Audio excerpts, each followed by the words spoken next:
Hello, c'est Magali Zarka et aujourd'hui on va parler du business du mariage. Qui gagne quoi, comment, qu'est-ce que j'ai fait dans ma vie quand j'étais wedding planner ou officiante. C'est parti. Salut. Salut. Comment ça va? Ça va, j'ai les cheveux lisses. Est-ce qu'on peut en parler des cheveux lisses? On peut parler des cheveux lisses. Alors, ça fait très longtemps ouais. que j'avais pas fait ça. Ça fait bizarre, je me reconnais plus. Et qu'est-ce qui s'est passé?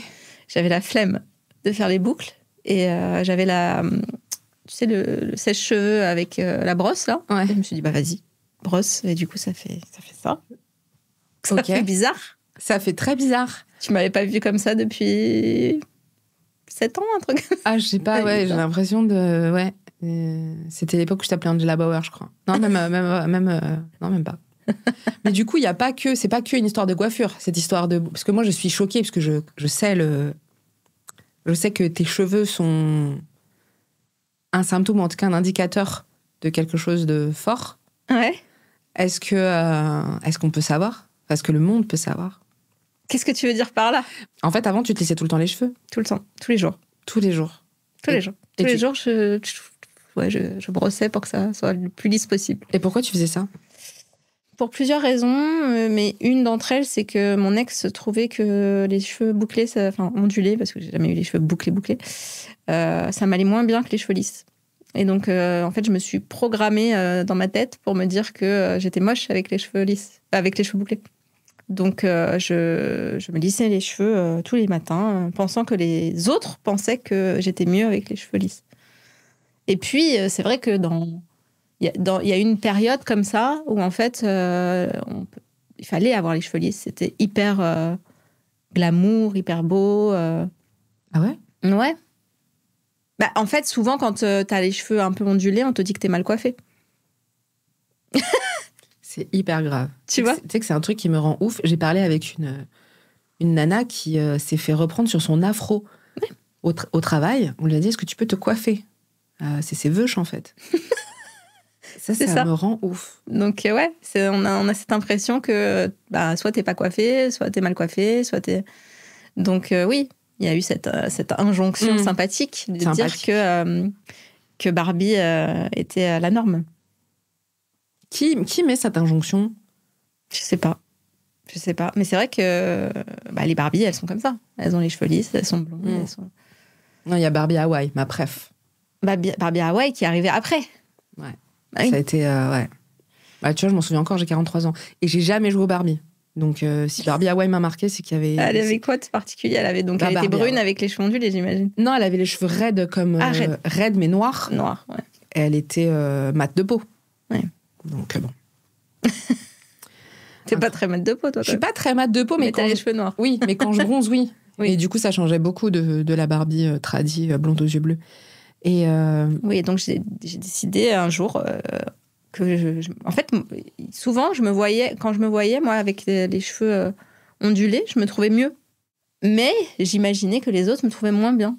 Donc, je me conformais, en fait, à ce que les autres voulaient, comme d'habitude. Et voilà. Et donc, un jour, j'ai décidé de... Fuck. Et puis, c'est quand même vachement plus pratique de pas se faire des brushings tous les matins, de pas s'abîmer les cheveux tout le temps, d'être soi-même. Voilà. on est d'accord. Donc là, c'était voilà, ça change un peu. C'était l'époque où je disais que t'étais pas badass. C'est ça. En fait, je suis badass avec les cheveux bouclés. Non, mais maintenant, tu fais ce que tu veux. C'est Voilà. pas pareil. Ça, c'est badass. Si tu fais lisse ou tu fais bouclé, tu fais ce que tu veux, en fait. Voilà. Mais pas parce que quelqu'un te dit que c'est moins beau. Exactement. Moi, j'ai une question, quand même, à laquelle j'ai pas la réponse et je trouve ça assez ouf, vu que je pense te connaître un peu. Pourquoi t'as choisi le monde du mariage à la base? Je comprends toujours pas. C'est parce que t'aimes pas le mariage, toi. Les mariages, plutôt. Pas le mariage, mais les mariages. Oui, Les deux. on pourrait en parler longtemps. Vas-y. Non, mais moi, le mariage, non, je trouve pas ça... Je trouve pas ça intéressant, quoi. Tu vois, pour moi, c'est une forme de... C'est encore un dogme, c'est encore une manière dont on nous dit de vivre. Je sais pas si ma phrase est correcte, mais t'as compris.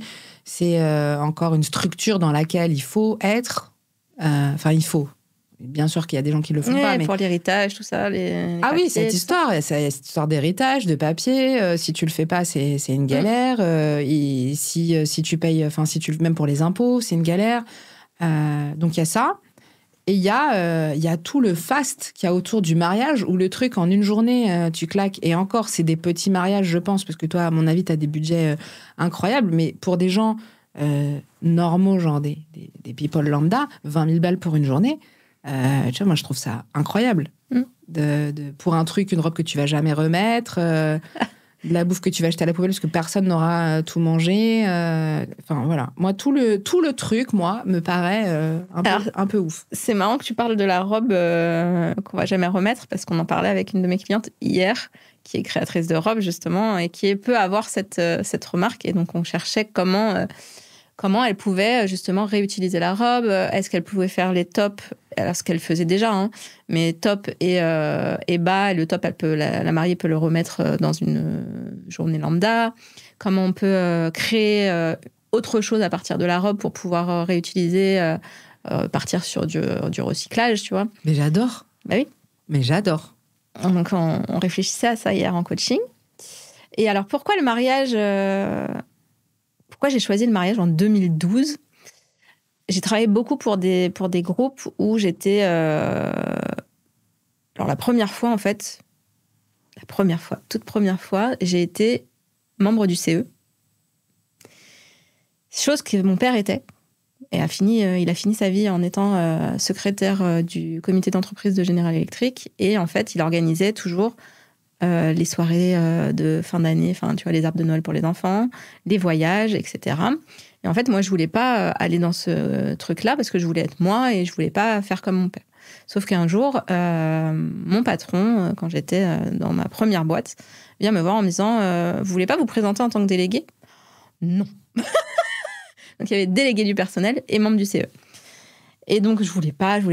Puis en fait, j'ai plusieurs personnes qui m'ont dit « Mais si, fais-le, moi j'ai voté pour toi et tout. » Donc, j'ai été élue, déléguée et membre du CE. Et c'est là que j'ai commencé à organiser les soirées de fin d'année, les voyages, etc. Et en fait, je me suis dit, mais j'adore faire ça finalement, tu vois. Et donc, j'ai organisé pas mal de trucs. Des arbres de Noël pour les enfants, les soirées de fin d'année avec des escape games, des murder parties, des choses comme ça. Ensuite, j'ai changé de métier. Je suis allée dans un autre groupe où j'étais vraiment chargée d'événementiel, tu vois. Chargée de com événementiel et com interne. Où j'ai organisé... alors là, j'étais arrivée vraiment à la fin, mais je suis allée sur place accompagner un groupe au Maroc pour les remercier et c'était les meilleurs employés, donc le groupe avait payé ça.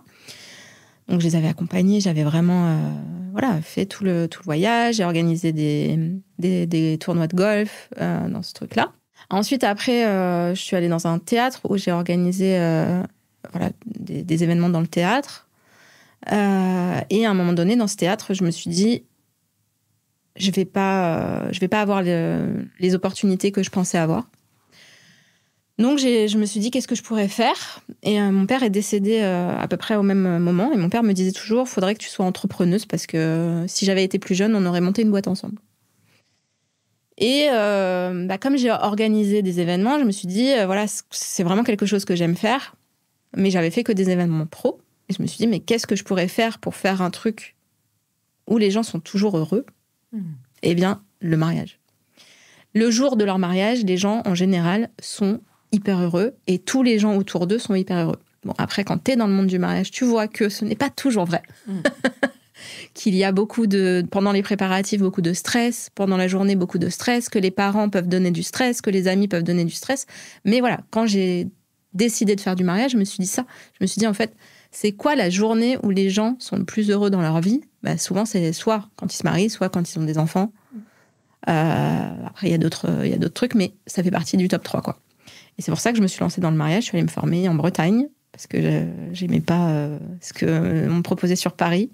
Donc, j'allais me former en Bretagne et je suis revenue 15 jours après, et puis je me suis lancée. Et tu t'es lancée comme ça ? En tant que wedding planner. En tant que wedding planner. Au début, j'ai cherché un boulot, mais en 2012, dis-toi bien qu'il y avait personne qui recrutait, en tant que wedding planner. Ouais.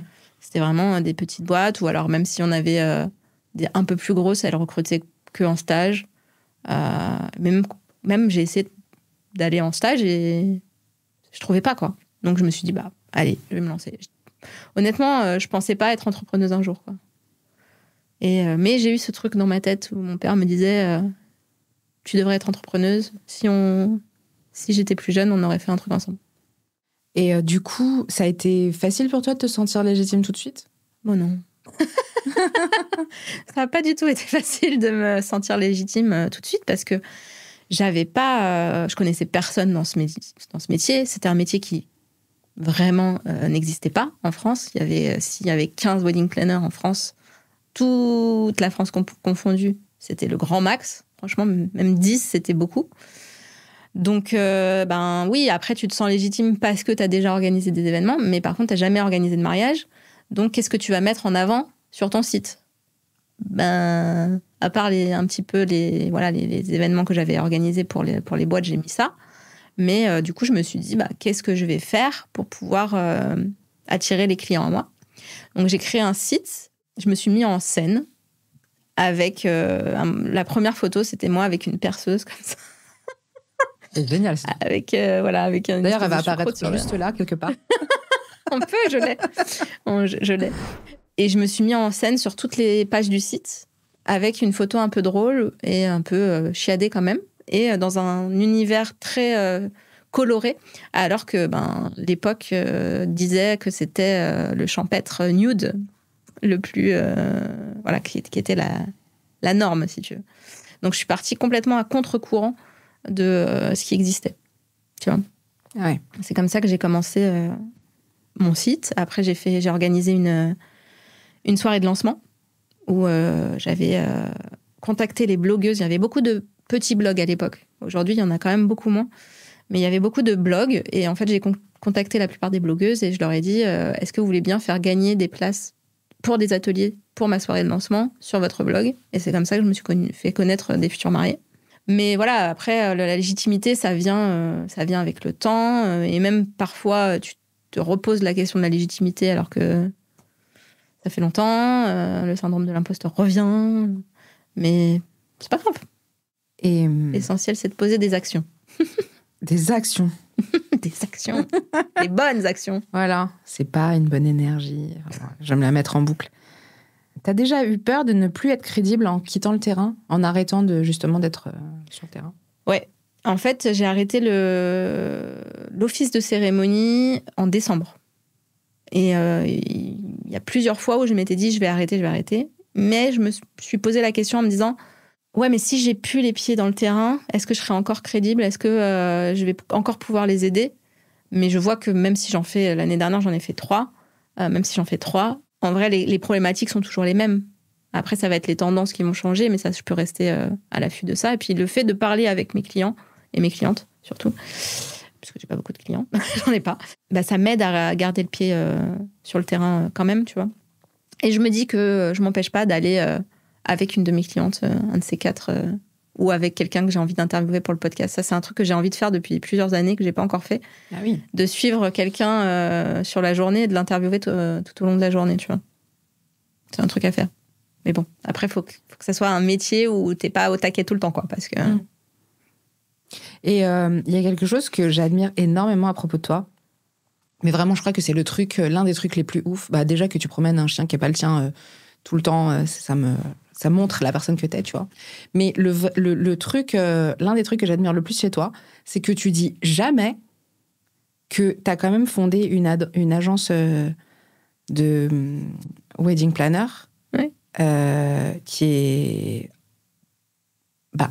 hyper connue. Ouais. Et t'en parles jamais. Et même quand les gens disent... tu vois, même quand moi je te dis, mais pourquoi tu le dis pas ? Tu dis, c'est pas important. Mais est-ce que tu penses pas que ça irait plus vite de le dire ? Tu vois, quand on parle de légitimité, tu vois, de dire, moi, en fait, tu vois, c'est moi qui ai fondé ça, quoi. Le M, enfin, tu vois. Pourquoi t'en parles pas ? Et pourquoi t'en parles pas ? Et est-ce que ça irait plus vite d'en parler ? Est-ce que tu gagnerais du temps ? Alors pourquoi j'en parle pas ? Parce que j'étais associée, l'entreprise existe encore, et que ça s'est mal terminé, l'association, à mon grand regret, parce que c'était vraiment quelque chose d'important pour moi. Et en fait, j'ai pas envie de ressasser le passé. J'ai envie d'aller vers le présent et le futur.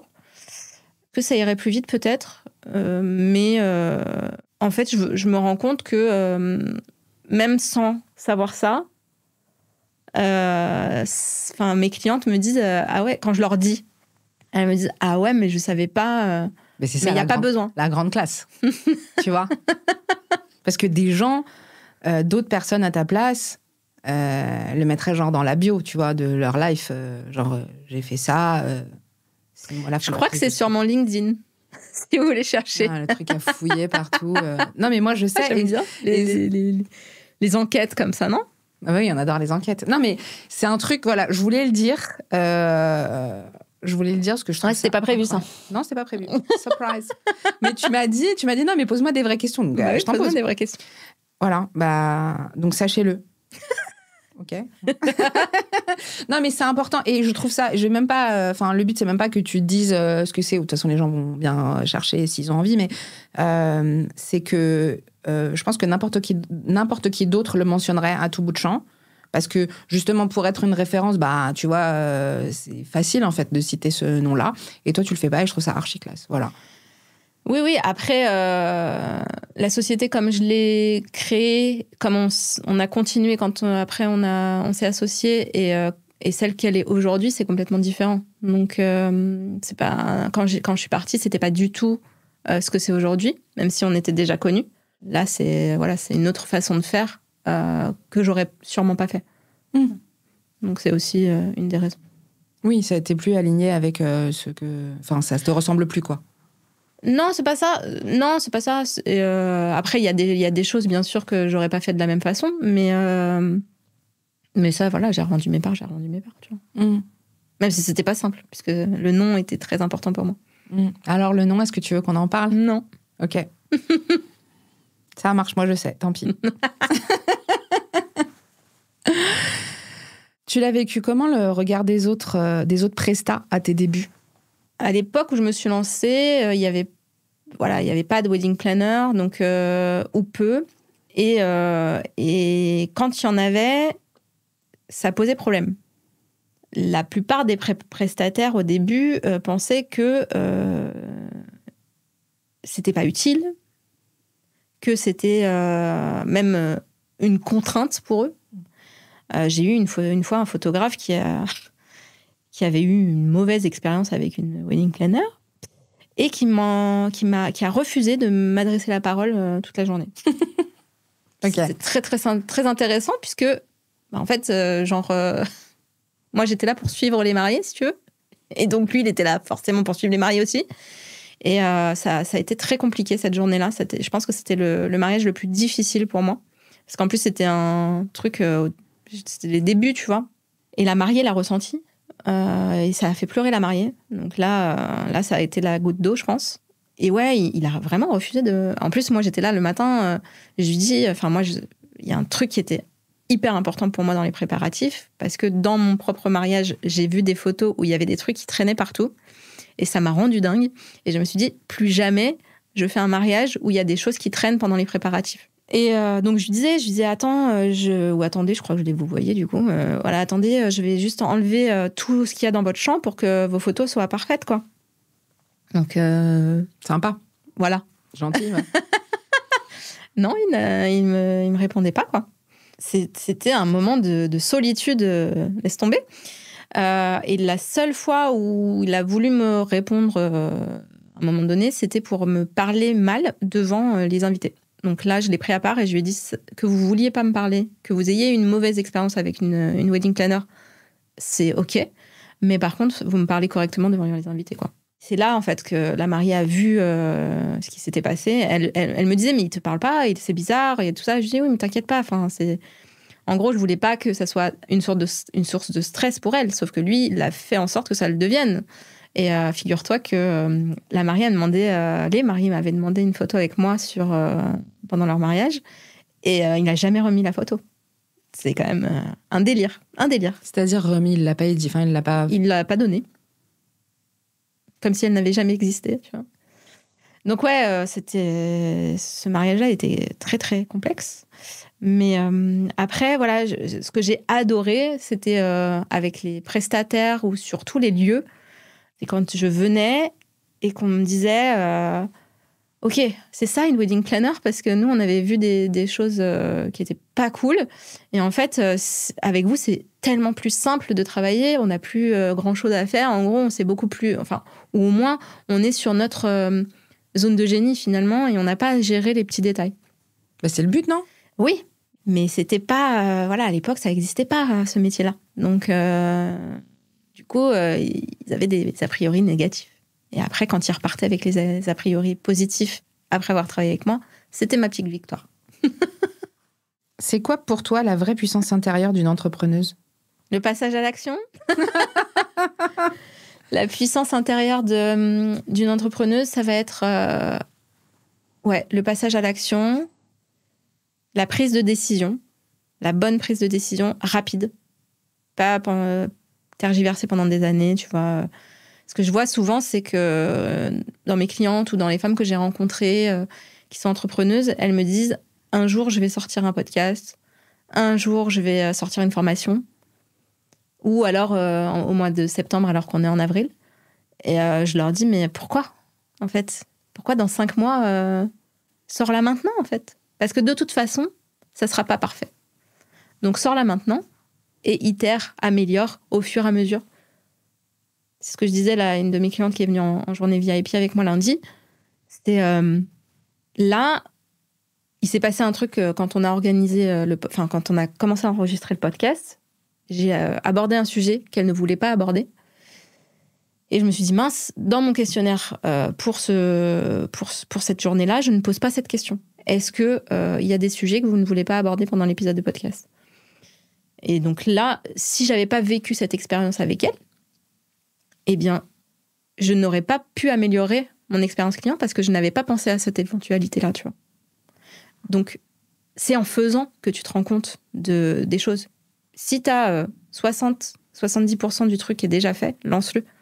Ça sert à rien d'attendre. Fais-le, quoi. Oui, de toute façon, ça n'empêchera pas les gens de critiquer s'ils ont envie de critiquer, de toute façon. Tu vois, oui, et puis si tu fais 100% des choses pour que tes clients soient satisfaits, s'ils sont déçus, eh bien, c'est parce que eux avaient trop d'attentes ou avaient pas exprimé leurs besoins, leurs attentes, justement. Et comment tu peux régler le problème si tu la déçois? Comment tu peux proposer autre chose? Comment tu peux améliorer ton expérience pour les prochains? De toute façon, est-ce qu'on est d'accord que être déçu, c'est une décision? Oui, exactement. Tu vois, être déçu, c'est une décision. Et souvent, encore une fois, c'est quand t'as mis trop d'attentes sur les trucs ou que t'as pas exprimé ton besoin. T'es plutôt team je montre tout ou je choisis ce que je montre? Je sais pas de quoi on parle. On parle d'Instagram. On parle pas de trucs chelous. Moins de 18 ans. Voilà. Je suis team, je choisis ce que je montre sur les réseaux. Ce que je dis souvent à mes clientes, c'est faites une liste, en fait. 2 listes. Vous faites un tableau avec 2 colonnes. Ce que j'ai envie de montrer, ce que j'ai pas envie de montrer. Souvent, quand elles me disent, voilà, moi, j'ai pas envie de raconter ma vie sur Instagram, je leur dis, fais ça. Parce que moi, personnellement, il y a un truc que je montre très, très peu. C'est ma famille. Mon fils, mon homme, son fils, sa fille, tout ça. C'est un choix, parce que c'est ma vie privée, et j'ai pas envie de communiquer là-dessus. Par contre, je peux parler de choses perso, mais qui sont pas vraiment perso, qui ont un rapport, en fait, avec l'entrepreneuriat ou avec ma vie de femme, comment je gère ma vie de maman aussi, et entrepreneuse en même temps. J'ai une cliente qui me disait ouais, moi, j'ai pas envie de parler de ma vie privée sur Insta. Et elle m'a parlé du fait qu'elle était très écolo. Et je lui ai dit, mais ça, est-ce que tu le dis sur Insta? Elle me dit, bah non. Je lui dis, bah ouais, mais ça a un rapport avec les clients que tu vas cibler. Est-ce que les gens avec qui tu as envie de travailler, tu veux qu'ils soient écolos? Ou est-ce que tu t'en fous s'ils prennent l'avion 10 fois par an? Elle m'a dit, bah non, ça c'est un peu... Bah, je lui dis, voilà. Donc ça, c'est un truc perso, mais tu peux en parler sur tes réseaux. Parce que c'est un truc qui va créer du lien avec ta communauté, avec les gens que tu as envie de cibler. Et puis pareil, si tu as une marque que tu achètes, par exemple, que tu kiffes et qui est dans tes valeurs, bah ça, tu peux en parler. C'est un truc perso, mais c'est un truc aussi qui peut se rapprocher du pro. Donc, bien choisir, en fait, ce dont on a envie de parler, ce qu'on n'a pas envie de parler, ce dont on n'a pas envie de parler. T'as un conseil autre que ça? Plutôt comment choisir, par exemple? Bah, en fait, c'est assez naturel sur comment choisir ce que je veux montrer ou pas sur les réseaux. C'est qu'est-ce qui te vient à l'esprit quand tu te dis bah ça, c'est pas un truc que j'ai envie que les gens qui sont pas dans mon petit cercle sachent, tu vois. Même s'il y a les injonctions, tu vois, parce que sur les réseaux, souvent, on dit il faut connecter, il faut montrer... les influenceurs, il y en a qui montrent toute leur life, quoi, qui sont sans arrêt en train de filmer. Mais nous, on n'est pas influenceurs. Oui, je suis d'accord. Entrepreneur. Ah, intéressant. Ok. Après, il y a des influenceurs entrepreneurs. Mais oui, après, en fait, c'est qu'est-ce que foncièrement, j'ai pas envie de montrer. Et dans ce que j'ai envie de montrer, où je me pose la question de s'il faut que je le montre ou pas, qu'est-ce qui peut aider mon business et mes objectifs? Montrer une marque responsable de fringues alors que tu es officiante, ça peut fonctionner si tu veux que tes clients ils soient écolos, tu vois. Oui, alors que le what I eat in a day, alors que t'es wedding planner, c'est peut-être pas très pertinent. Tu vois. Moi, personnellement, souvent, je montre des choses que je mange parce que je sais que ma communauté aime bouffer. Et que mon lien avec elle, c'est de dire j'aime bien montrer... Enfin, tu vois, j'aime la bonne bouffe, donc je montre ce que je suis en train de manger et je vais pouvoir éventuellement donner l'adresse, tu vois. Oui, mais tu fais pas ton plan, genre, de tout ce que tu manges dans la journée, tu vois, comme les gens qui font du fitness, c'est ça que je veux dire. Non. Mais par contre, je me montre en train de faire du sport parce que je sais que ça motive les gens à faire du sport. Et comme c'est quelque chose que j'ai remis en marche depuis peu, ça m'aide aussi, moi, personnellement. Oui. De le montrer, de dire, voilà, si je le montre, ça veut dire que je dois, entre guillemets, continuer. Oui. Ça m'aide à continuer, en tout cas. Oui. Tu penses qu'on peut devenir une référence sans être partout ? Est-ce que je pense qu'on peut devenir une référence sans être partout ? Oui, tu peux choisir, dans un premier temps, choisir un média, celui qui te plaît le plus et sur celui où ta cible est, c'est quand même mieux. Maintenant, je pense que toutes les stratégies fonctionnent. Celle qui te convient est la meilleure. Et après, tu peux aussi... maintenant, il y a aussi des outils qui te permettent de publier sur tous les réseaux en même temps. Donc, de ne pas te fatiguer à créer pour chaque réseau social, tu vois. Voilà. Mais ouais, dans un premier temps, tu peux commencer avec un seul. Et tu peux devenir une référence juste avec un seul. Et puis même... tu vois, ma prof de chant, elle a 2000 abonnés sur Instagram et 50 000 sur TikTok. Mais ça n'empêche pas de publier sur les deux, tu vois. Tu peux réussir même en étant sur un seul réseau social. Est-ce que tu peux réussir en étant sur aucun réseau social ? Oui, tu peux réussir. Bah oui. En fait, toutes les stratégies fonctionnent. Il y a des gens, ils vont avoir juste le bouche à oreille, tu vois. Il y en a, ils vont avoir juste Google. Il y en a qui vont avoir un réseau social. Il y en a qui vont avoir tout. Bien sûr, plus tu maximises ta visibilité, plus tu réussis. Plus tu es partout, plus tu vas réussir. Parce que, en fait, et plus tu postes souvent, plus les gens vont te voir. Ma cliente m'a dit, là, une des dernières qui est rentrée dans le mastermind, elle m'a dit, je te voyais tous les jours. Et à un moment donné, je me suis dit, non, mais en fait, c'est elle qui doit m'accompagner. Parce qu'elle s'est dit que c'était un signe ? Ou juste parce qu'en fait, de voir mon visage à chaque fois, c'est un peu, tu vois, c'est ce qu'on disait sur ton épisode sur l'hypnose, c'est-à-dire que de répéter, de voir un truc où tu te dis que c'est pertinent, et bien à un moment donné, tu passes à l'action. Voilà à quoi ça sert d'être là tous les jours. Pour toi, quels sont les métiers les plus rentables dans le mariage en France ? C'est une bonne question, ça. Quels sont les métiers les plus rentables ? En tout cas, je peux te dire celui qui est le moins rentable, déjà. C'est wedding planner. Pourquoi ? Parce que tu travailles énormément. Tu as une charge mentale, une charge de travail qui est très, très, très, très, très élevée. Tu travailles beaucoup d'heures.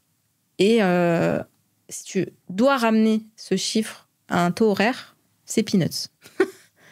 Après, je pense que c'est une vraie vocation d'être wedding planner. Toutes les wedding planners qui ont testé d'être officiantes après sont devenues officiantes.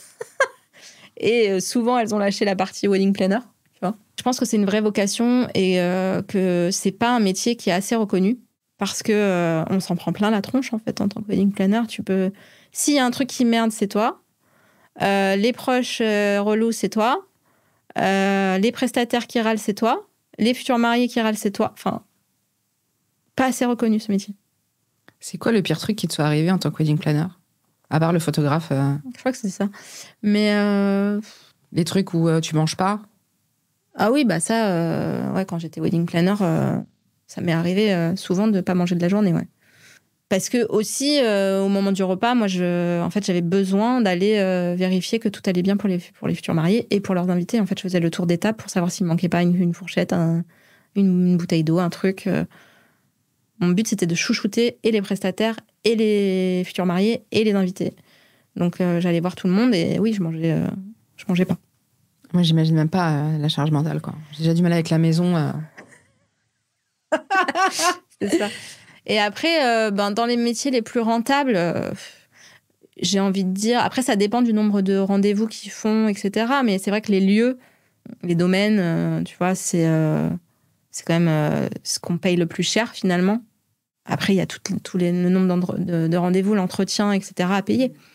Mais c'est vrai que c'est un truc voilà, qui, je pense, est rentable. Traiteur, c'est rentable, je pense, aussi. C'est un des trucs les plus chers. Puis je pense qu'ils se font des bonnes marges sur l'alcool, tu vois, par exemple. Et sur le temps passé, on va dire, les DJ, même s'ils ont quand même aussi des rendez-vous, après, c'est un métier qui est difficile aussi parce que ils doivent être là jusqu'à 5h du matin et tenir. Et s'ils ont fait un mariage la veille, c'est... Voilà. Mais je pense que voilà, c'est les métiers les plus rentables, en tout cas. Si c'est pas des DJ à 500 balles, on parle des DJ haut de gamme, etc. Tu vois. Après, officiant, c'est quand même un métier rentable aussi. Parce que, en fait, quand t'as fait les deux, quand t'as fait wedding planner, officiant, c'est beaucoup plus rentable d'être officiant. Et je trouve qu'en termes de reconnaissance, le métier d'officiant est vachement mieux. Et il y a quand même beaucoup moins de nombre d'heures. Et surtout quand tu l'as fait depuis plus longtemps. Moi, voilà, écrire une cérémonie, avant, ça me prenait plusieurs jours. Aujourd'hui, ça me prend 4-5 heures, tu vois. Même 3 heures, ça peut me prendre. Parce que j'ai mis en place des process, tu vois. Oui, mais il n'y a pas que écrire. Non, il n'y a pas que écrire. Il y a tous les rendez-vous, il y a discuter, il y a lire les questionnaires. Bien sûr. Voilà. Il y a le jour J. Voilà. Il y a le jour J. Mais c'est quand même rentable. Tu vas pas en survette, tu vois. C'est vrai. Tu vois. Oui, mais bon, voilà, on parle des métiers rentables. Je pense que officiant, c'est quand même un métier assez rentable. Ok, génial, je vais y penser. Tu feras un bon officiant en plus. Je pense que je ferai un bon officiant. Non, vraiment. Hein. Ouais, je pense. Pour de vrai. Hein. Bah oui. Voilà, faudrait juste que j'aime les mariages. Non, je peux officier pour d'autres trucs. Bah oui. Ouais, je vais y réfléchir. Tu me formerais? Ouais, avec plaisir. C'est très cher par contre. La formation. C'est très cher. Mais pour la valeur perçue, non? Ouais, voilà. Non, mais c'était une blague. Ah oui. C'est pour toi, ce sera cher. Pour moi, ce sera cher. C'est toujours cher pour toi. Ah, c'est toujours cher pour moi? Bah oui, t'avais remarqué? Non. Tout ce que je te donne. Ah, ce que tu me donnes? Ah oui, bah oui. C'est pour ça que je te faisais la blague. Ah oui, d'accord. Oui, c'est ça. Ah oui, j'avais pas compris. Ah, ok. Non, je croyais que tu parlais du prix de ta formation et que tu disais qu'elle était chère. Non, je parlais pour toi. Dire ça. Oui, ok. Ouais, c'est vrai, j'ai de la chance. Pourquoi certains bossent beaucoup pour très peu, à ton avis? Pourquoi certains bossent beaucoup pour très peu? Parce que y en a qui ont besoin de remplir leur journée de choses. Tu vois, on en parlait sur un épisode où on fait des actions, mais pas les bonnes. Et souvent, c'est aussi un problème d'estime de soi, où en fait, on va se dire qu'il faut faire plus, il faut faire plus, il faut faire plus, ou alors un état d'esprit du manque, où on va se dire j'ai pas le temps, faut que je fasse ça, faut que je fasse ça, faut que je fasse ça, et si je ne fais pas ça, ça va pas être parfait. Et en fait, souvent, c'est des gens qui sont dans le perfectionnisme, et en fait, la plupart des choses, 99% des gens ne voient pas le détail sur la déco, sur le mood board, sur le détail auquel ils ont mis 5 heures à réfléchir, tu vois. Donc, ouais, c'est une question d'estime de soi, je pense, et de l'impression qu'il faut être parfait, quoi. Où on se demande si... où on veut être parfait, nous, auprès des autres, quoi. Aux yeux des autres. Est-ce que tu penses que c'est aussi des gens qui peuvent avoir la croyance qu'ils peuvent pas y arriver facilement à faire leur truc? Ah oui, il y a aussi ce truc de se dire faut en chier pour réussir. Ça, c'est une des croyances les plus ancrées de notre monde aujourd'hui. C'est Que ça peut pas être facile. Que ça peut pas être facile. Mais en fait, ce que je te disais la dernière fois, en fait, ce qui est simple pour toi, je crois que c'était à toi que je disais. Peut-être. Ce qui est simple pour toi, tu devrais le facturer 10 fois plus. Parce que c'est moi que tu disais ça. C'est ça que je disais ça. Parce qu'en fait, ce qui est simple pour toi, c'est ce qui n'est pas forcément simple pour les autres. Je comprends pas comment ça peut ne pas être simple pour les autres, tu vois. Donne-moi un exemple. L'hypnose avec les ados, pour moi, c'est... Ah oui, c'est ça. Ouais, c'était ça, on parlait de ça. Ouais. Et pour moi, c'est easy, quoi. Oui, mais moi, l'hypnose tout court, pour moi, c'est pas easy. Oui, je suis d'accord. Mais tu vois, parce je disais, les ados, ils payent moins cher. Ouais, parce que ça va plus vite, c'est plus facile, c'est moins galère. J'adore. Donc j'adore, donc je peux pas faire payer plus. Là, je suis d'accord avec toi. Je suis d'accord. Mais c'est facile, donc il y a moins d'efforts. Et c'est là que tu m'as dit, ouais, mais pourquoi il faudrait que ce soit corrélé à l'effort? Bah oui. Ouais, mais je sais pas pourquoi, parce que on a en fait, tu pourrais être, excuse-moi, je te coupe, mais vas-y. Tu pourrais être spécialisé dans les ados et être au prix pour les adultes. Ouais. Parce que c'est ce que tu préfères, c'est facile pour toi, tes résultats ils sont incroyables. Ouais, je sais pas pourquoi. Je pense que c'est parce que tout le monde fait les ados moins chers. Donc je me dis, je vais faire ça, sinon personne va venir. Tu vois, je me dis ça, quoi. Mais tu sais que tes clients, ils savent... Enfin, si, ils vont aller regarder peut-être le prix des autres. Mais si tu es spécialisé dans les ados, parce que c'est ce que tu préfères, et que c'est ta zone de génie, en fait, tu peux faire payer ça le triple. Je vais réfléchir. Mais du coup, la question que je t'ai posée donc pour tout le monde... Je ne sais pas. Non, mais c'est pertinent, parce que la réponse que tu viens de donner, c'est oui, il y a cette croyance qu'il faut forcément en chier pour réussir. Que tu peux pas... que les trucs peuvent pas être faciles. Et cette histoire de facturer plus cher ta zone de génie, enfin de facturer plus cher ce qui est facile pour toi, moi, ça me paraît lunaire. Et pourtant, je comprends toute la pertinence de ce que tu dis. Et je me dis, mais comment ça peut... Tu vois, c'est bizarre, c'est comme si mon cerveau refusait le truc. C'est incroyable. Hier, on a fait un workshop sur les offres avec mes clientes. Ouais. Et en fait, je leur disais, voilà, qu'est-ce que vos amis vous disent pour créer vos offres, en fait? Qu'est-ce que vos amis vous disent? Que vous faites naturellement?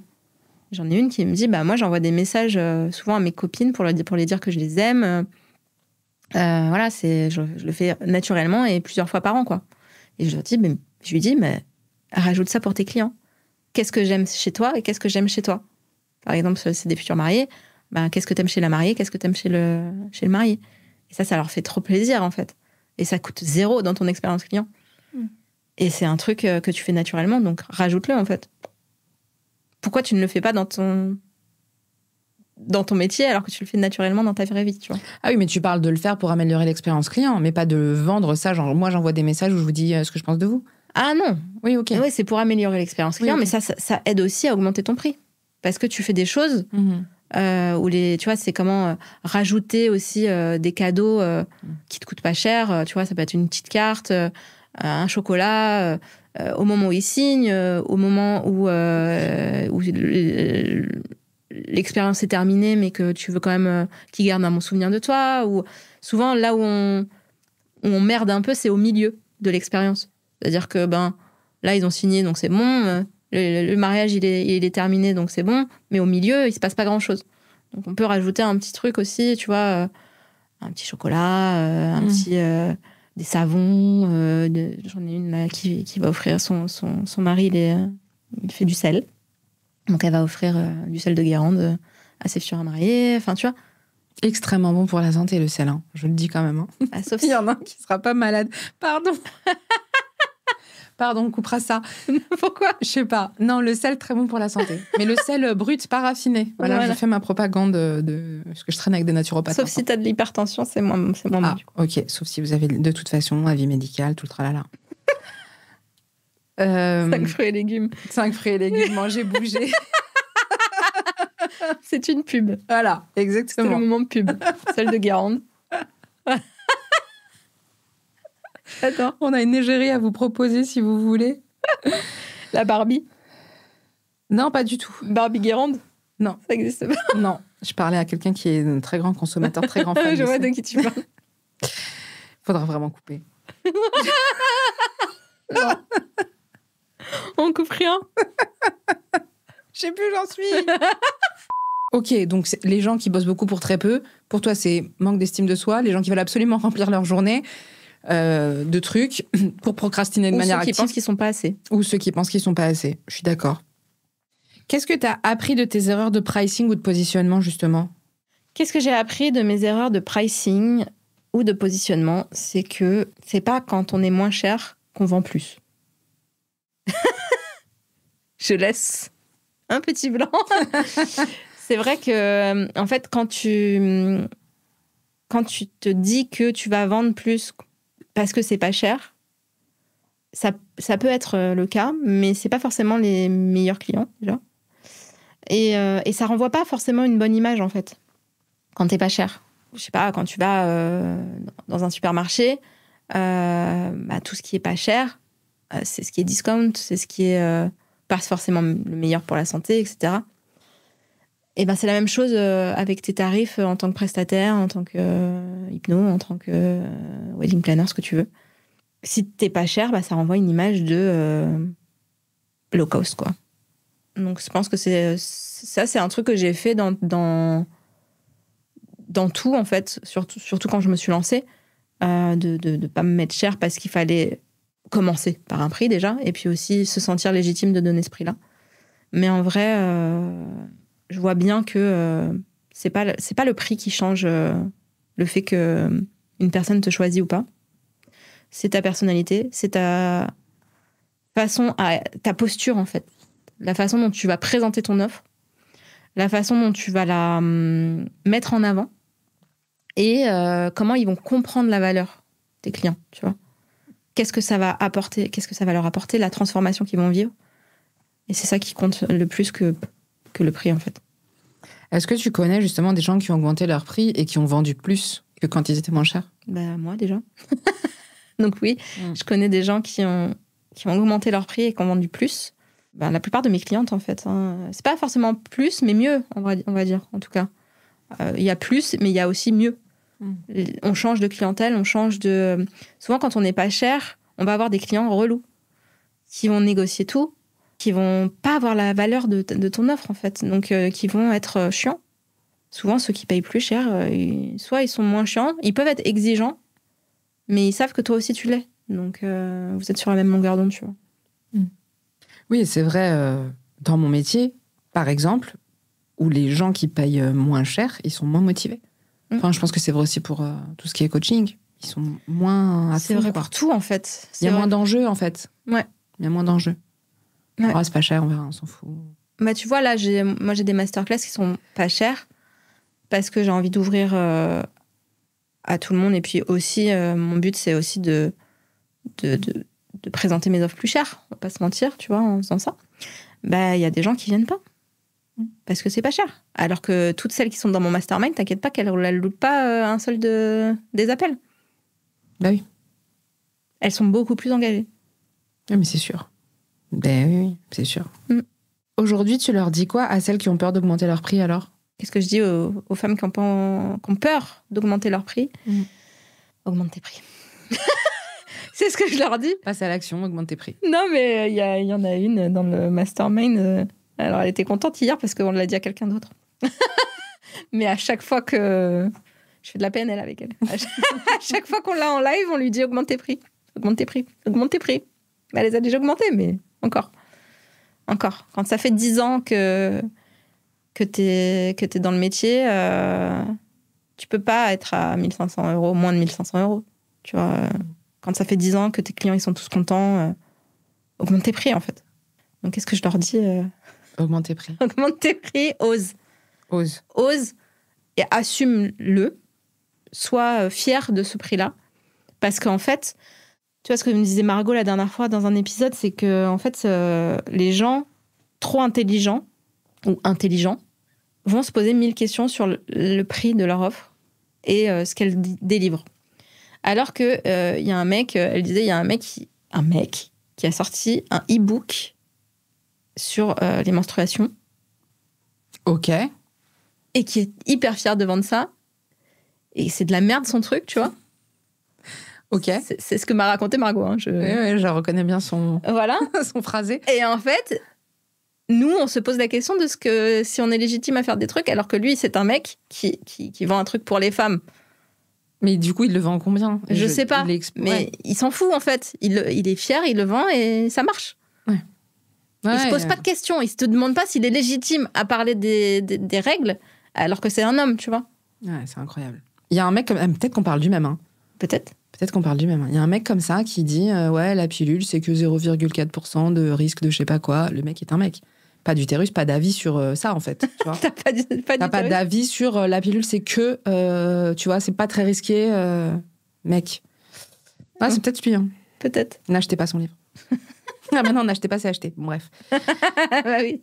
En plus, est-ce qu'on est d'accord que souvent, les prix, dans les stratégies, tu peux les fixer au pif, au ressenti, au feeling, au doigt mouillé, à ce que tu veux, ça changera rien au succès du truc. C'est pas parce que t'as fait des calculs hyper complexes que ça va mieux marcher que si tu les fais comme ça. Alors bien sûr, on te dit souvent, pour calculer ton prix, il faut que tu saches quelles sont tes charges, ce que tu veux gagner, etc. etc. Évidemment, c'est un bon indicateur. Mais la plupart des prix sont calculés, tiens, je vais mettre ça. Quand tu vois qu'il y a un mec qui a vendu une banane scotchée sur un mur 3 millions d'euros, qu'est-ce qui lui a fait dire que c'était 3 millions? Ou le mec qui a vendu une œuvre d'art invisible qu'il fallait imaginer 18 millions, c'est lui qui a fixé le prix. Et il l'a fixé, je sais pas comment, tu vois. Et pourtant, il y a quelqu'un qui a acheté. 18 millions. 18 millions. Pour du vent. J'adore. C'est un génie, quoi. Bah ouais. Quand tu vois qu'il y a un mec qui gagne 10 000 euros par mois parce qu'il envoie des patates avec marqué un truc dessus, un message dessus. J'adore le business. En fait, qu'est-ce qui fait que... je sais pas combien il vend ça. Sa pomme de terre, il la vend pas très cher, genre $20. $20 pour une pomme de terre. Non, mais pas très cher, entre guillemets. Je veux dire, son ticket moyen, c'est pas 3 000 balles la patate, mais il fait 10 000 euros de... Je crois qu'il fait 10 000 euros de CA. Non, mais t'imagines une patate avec juste un message dessus, 20 euros. Ouais. Et... Ouais, mais envoyer. Envoyer. Oui, envoyer à quelqu'un. Non, mais moi, je pourrais acheter cette pomme de terre, genre... Enfin, tu vois, je pourrais acheter un truc comme ça qui est envoyé à quelqu'un avec un message marrant dessus, je pourrais le payer 20 euros. Voilà, c'est une pomme de terre, c'est ridicule, mais voilà. Sauf que le coût d'une pomme de terre et de l'envoi, on est d'accord qu'il fait une grosse marge. Oui, on est d'accord. Et il n'a pas choisi, il n'a pas calculé ses prix en fonction de ce qu'il veut gagner. Alors peut-être que si. Peut-être qu'il s'est dit, je veux gagner 10 000, donc il faut que j'en vende tant, tu vois. Mais, tu vois. Mais c'est potato parcelle, si vous voulez regarder. Voilà. C'est un business model qui me fascine. Bah oui. Ouais. J'adore. Bah oui. Et si tu repartais de zéro, toi, sur quel business model tu partirais? Si je repartais en tant que wedding planner de zéro, je ferais une partie en ligne et une partie en présentiel. Je m'en montrerais tous les jours sur Instagram. Je ferais des interviews. Je montrerai ma valeur ajoutée. Je créerai mon réseau. Je repense à ce que Margot me dit sur le réseau, ça me fait rire. Mais moi, je trouve que c'est hyper important. Et ouais, je pense que je ferai une partie en ligne quand même, parce que pour avoir des revenus différents. Tu vois, je ne mettrai pas tous mes œufs dans le même panier. Mais comment ça marche, Wedding Planner en ligne? C'est ça que je ne comprends pas. Bah, tu peux faire comme j'ai fait pour Officiant d'un jour, tu sais, avec Solène. Une formation pour organiser soi-même son mariage. Ah oui, d'accord. Ok, donc ce ne serait pas la prestation de wedding planner, ce serait quelque chose... Ouais. Oui, ok. Ah, pas mal. Deux business différents. Est-ce que le secret, justement, c'est d'arrêter de vendre son temps? Ah bah oui. Enfin, tu peux vendre ton temps, mais le truc, c'est que c'est vite... Plafonné. Bah oui, tu plafonnes vite. Parce que quand tu vends ton temps, ben, t'as pas 150 heures par jour. T'en as que 24. Donc, et puis tu dors à un moment donné. Tu dors, et puis le but, c'est quand même de profiter de la vie. Voilà. Exact. Donc, à un moment donné, tu plafonnes parce que soit tu te mets à des prix exorbitants, enfin très, très, très, très, très, très cher, et donc ça marche. Soit, effectivement, faut bifurquer sur autre chose. Ok. On a fini l'EP. Trop bien. Merci beaucoup. Merci à toi. Très vite. Yes. Ciao.